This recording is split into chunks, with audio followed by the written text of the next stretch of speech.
Hai, berjumpa lagi dengan saya Rudi. Kita mau ngobrol-ngobrol sedikit hari ini sebelum saya latihan sama anak saya.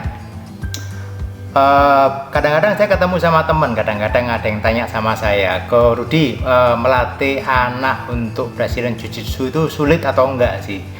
Kalau saya boleh ngomong, dibilang sulit sekali ya enggak, tapi dibilang ada tantangannya, yes, jelas.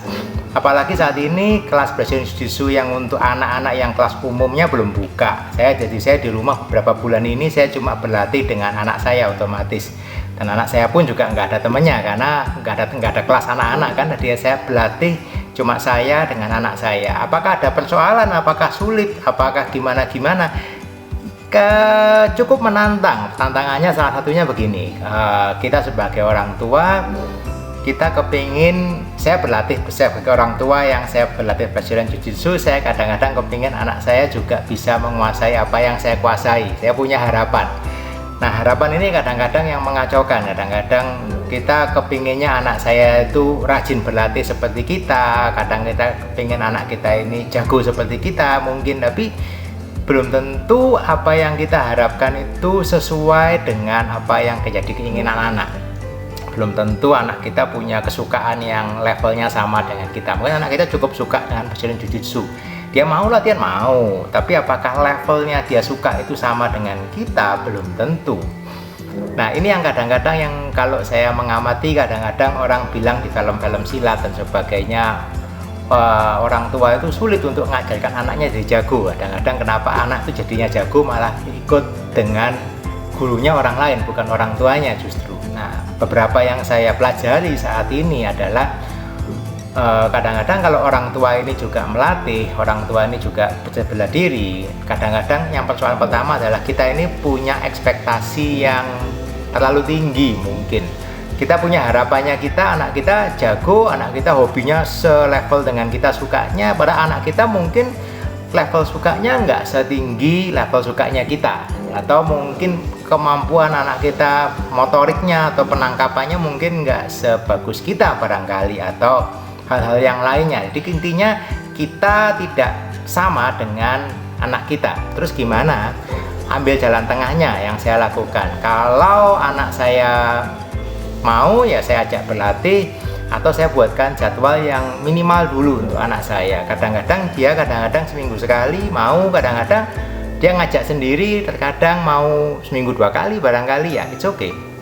Itu yang saya lakukan. Jadi kalau mungkin saya amati kalau kita terlalu memaksa, anak kita juga akhirnya jadi males karena dia merasa, wah ini maksa banget sih, kayak sekolah aja. Padahal tujuan kita baik, oke? Kita jadi orang tua mengajarkan bela diri ke anak itu tujuannya baik. Kita nggak mau dia dibully orang, kita nggak mau dia di apa-apain sama orang. Harapan kita cuma itu sebetulnya awalnya, ya kan? Kita selalu punya tujuan supaya anak kita bisa bela diri, itu akan jauh lebih baik. Dan buat saya pun pribadi juga demikian. So, kita harus bisa ngambil jalan tengahnya supaya anaknya nggak terpaksa, kita juga nggak seperti kita ngejar-ngejar dia, tapi dia bisa have fun, dia bisa berlatih, nggak perlu cepet. Tapi kalau dia bisa bertahan cukup lama, beberapa tahun juga akhirnya juga jago juga kan. Nah, itu yang saya sekarang sedang coba untuk ke anak saya. Atau hal yang kedua terkadang adalah anak itu punya penangkapan yang kadang-kadang lebih cepat daripada yang kita bayangkan. Jadi kalau kita ngajarkannya hal yang sama terus, kadang-kadang anak ini jadinya apa? Bosen, dia bosen sebelum waktunya. Kita mengajarkan hal yang sama terusnya. Anak zaman sekarang beda dengan anak zaman dulu. Mungkin dulu kita belajar kungfu, dia ajari hal yang sama terus sama setahun juga fine-fine aja, karena kita tidak punya pilihan yang lain. Sedangkan anak zaman sekarang pilihannya banyak, sekolahnya udah banyak, ada TV, ada YouTube, ada game, ada Nintendo, PlayStation dan sebagainya. Godaannya banyak banget. Zaman dulu nggak ada itu. Jadi cara kita mengajar, metode kita mengajar mungkin juga perlu lebih disesuaikan dengan kondisi zaman sekarang. Oke.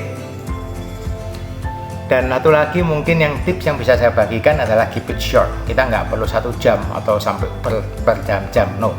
Keep it short, tetapi bisa rutin aja, menurut saya itu adalah jauh lebih baik. Oke.